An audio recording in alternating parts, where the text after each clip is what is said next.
मंडळी, स्वागत आहे तुमचं माझ्या यूट्यूब चॅनलमध्ये। मी आज डांगर भोपळ्याची पातळ घट्टमुट्ट भाजी कशी बनवायची गावरान पद्धतीने याची रेसिपी तुमच्यासोबत शेअर करणार आहे।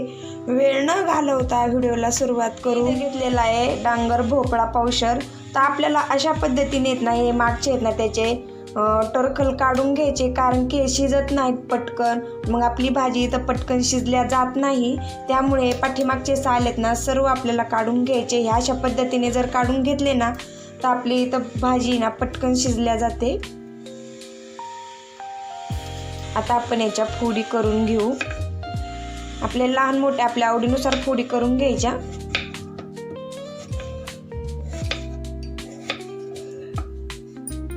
अशा पद्धतीने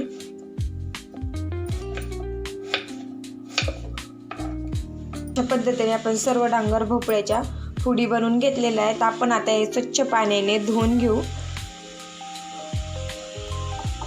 धुवून घेऊन आपल्याला आता ह्या भोपळ्याच्या फोड्या आहेत ना शिजून घ्यायच्या। आता आपल्याला भाजीसाठी वाटण लागणारं साहित्य मी इथं घेतलेलं आहे। हिरवी मिरची, 1 चमचा मीठ, कोथिंबीर, लसूण आणि जिरे।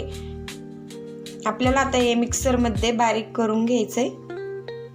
मी इथं ठेवलेलं आहे कढई गरम करायला, त्यामध्ये पाणी ठेवलेलं आहे 2 ग्लास, आणि ह्या फोडी आपल्याला आता पूर्णपणे शिजून घ्यायच्या। आता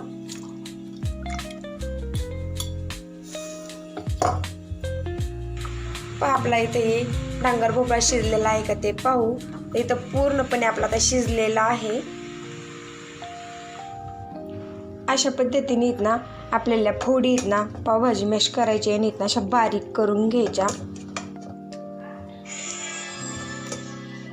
जास्त मी दाबडदोबड असं बारीक करून घेतलेलं आहे। आता आपल्याला याला ना फोडणी द्यायची। पहा, मी इथे ठेवलेली आहे कढई गरम करायला। आपली इथं कढई गरम झालं की त्यामध्ये 2 चमचे तेल घालून घ्यायचं। तेल आपलं छान असं गरम होऊन द्यायचं। आणि मी इथं घेतलेला आहे लसूण नसून। अशा पद्धतीने लसूण आहे ना लसूण घ्यायचा आणि हे तेल गरम झालं की तेलामध्ये टाकून घ्यायचा।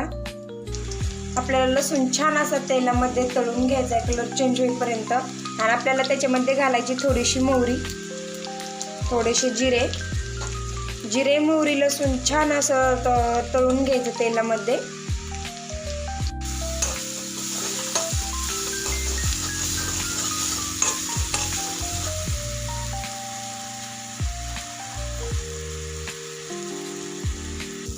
आणि जी आपण आता ही बारीक चक्की करून घेतली होती ना ही आपल्याला याच्यामध्ये टाकून घ्यायची। अशा पद्धतीने आपल्याला फोडणी दिली। आपण जी हिरवी मिरची बारीक करून घेतली होती ना त्यामध्ये आपण मीठ घातलं होतं अर्धा चमचा। तर आपल्याला इथं थोडंसंच मीठ घालून घ्यायचं, जास्त नाही घालायचं। व्यवस्थित छान असं मिक्स करून आता आपल्याला आता हे ना मीडियम गॅसवरती भाजी मस्त अशी शिजून द्यायची। इथं शेंगदाणे भाजून शेंगदाण्याचा कूट बनवून घेतला होता, हा आता आपल्याला याच्यामध्ये टाकून घ्यायचा। परत एकदा व्यवस्थित मिक्स करून घेऊ शेंगदाण्याचा कूट घातल्याच्या नंतर। शेंगदाण्याचा कूट घातल्याच्या नंतर किती मस्त अशी आपली घट्ट भाजी डांगर भोपळ्याची तयार झालेली आहे। आता 2-3 मिनिटं झालेली आहेत। छान अशी आपली भाजी ते शिजलेली पण आहे, पाहू शकता तुम्ही। नक्की एकदा अशा पद्धतीने बनवून पहा, खूप खायला टेस्टी आणि मस्त लागते। आता आपण थोडीशी कट करून घेतलेली कोथिंबीर घालून घेऊया।